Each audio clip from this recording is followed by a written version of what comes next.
Feliz o povo que o Senhor escolheu por sua herança. Salmo 32. Um bom dia. Em nome do Pai, do Filho e do Espírito Santo. Amém. Recorramos sempre à poderosa intercessão de Maria Santíssima, nossa Mãe, e de São José, o Justo. E na liturgia de hoje celebramos o ofício da memória de São Lourenço, o diácono, ao qual boa parte da sua vida, do seu ministério, ele passa ajudando os mais necessitados. E ajudar os mais necessitados é um ato de amor, misericórdia, que nos coloca em sintonia com a vontade divina. Na primeira leitura de hoje, do livro da Sabedoria, capítulo 18, dos versículos 6 ao 9, é um trecho que faz memória da noite da libertação do Egito, quando o povo de Israel, com fé firme na promessa de Deus, celebrou a Páscoa confiando que ele interviria. E com isso é um texto impregnado de memória salvífica. A história mostra que Deus sempre cumpre sua palavra. Israel viveu uma fé performativa, não era apenas acreditar, mas agir, imolar o cordeiro, marcar as portas, preparar-se para partir. Aqui, a fé é a esperança celebrada antes da vitória. Se na leitura de ontem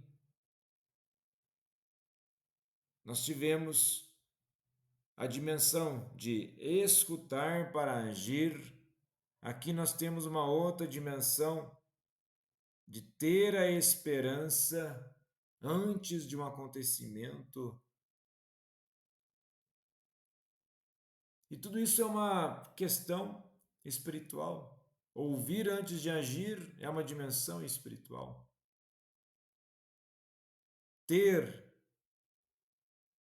constantemente uma esperança, a qual nos mantém no caminho da salvação, também é uma dimensão de espiritualidade.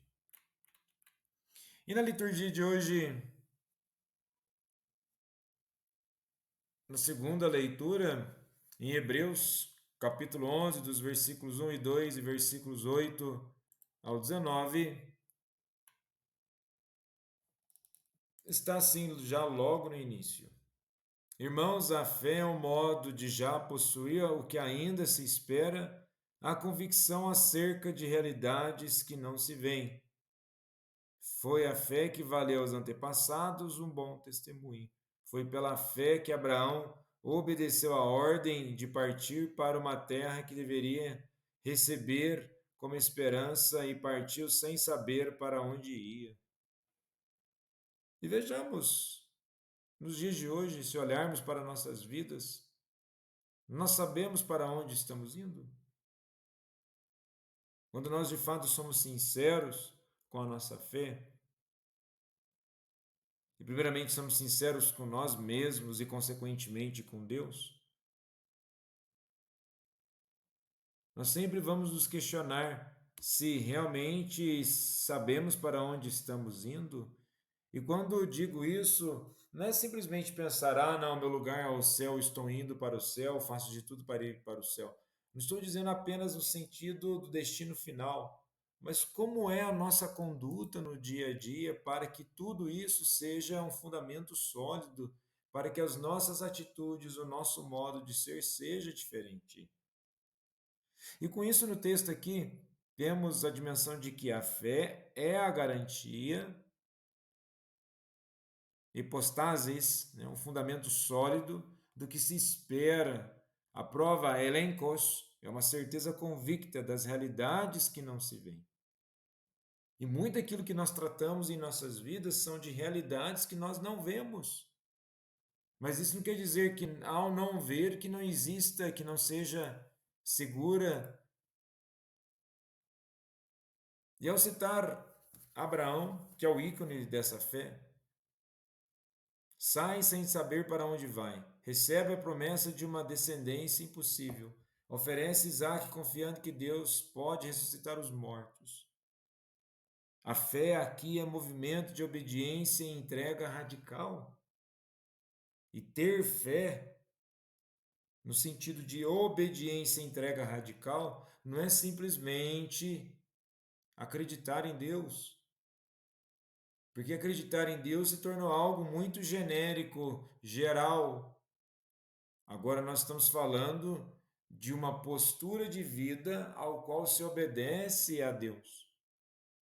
E com isso, o fundamento da esperança não é a lógica humana, mas a fidelidade de Deus.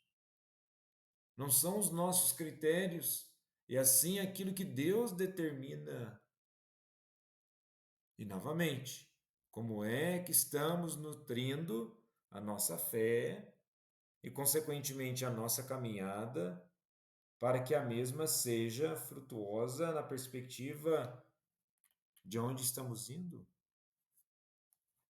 E com isso, no Evangelho de hoje, em Lucas 12, dos versículos 32 ao 48,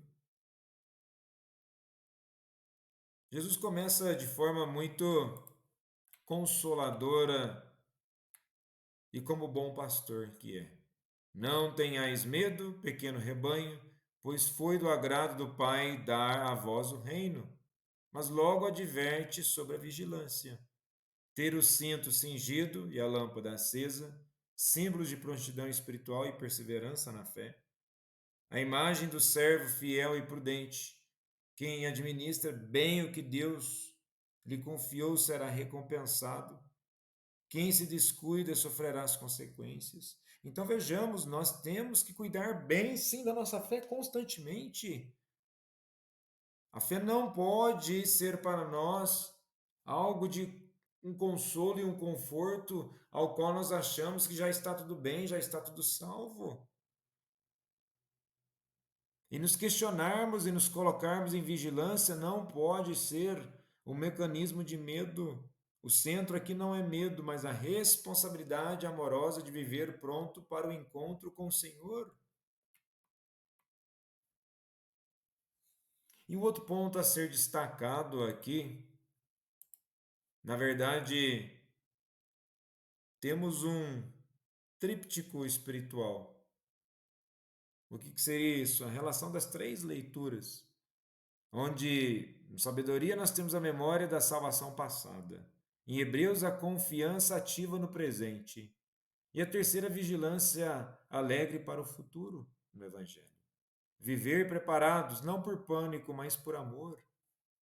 É muito triste e lamentável ao qual certos discursos, pregações, recorrem unicamente a um terrorismo psicológico, ao invés de trazer uma proposta de preparação de amor.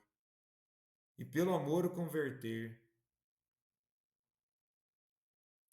E com isso, novamente, entramos na dimensão da fé. O núcleo é que a fé não é estática, mas uma peregrinação em três tempos. Não é um terror psicológico, não é uma destruição da sua identidade, da sua liberdade, mas o que nós temos que entender na nossa peregrinação. Nesses três tempos, recorda o que Deus já fez, vive com confiança no agora, espera ativamente pelo que ainda será feito por Deus. E Jesus é o grande consolo contra o medo. Ele não diz, tenham medo de não estar prontos, mas ele diz, não tenham medo, pois o Pai já decidiu dar-vos o reino. Isso muda tudo. Nossa vigilância não é ansiosa, mas cheia de esperança. São as palavras. E com isso, devemos constantemente confiar nas propostas e na palavra de Deus e ter mais esperança do que medo, apesar do medo fazer parte da nossa caminhada para nos mantermos vigilantes. São Lourenço, rogai por nós. Jesus, manso e humilde de coração, fazei nosso coração semelhante ao vosso.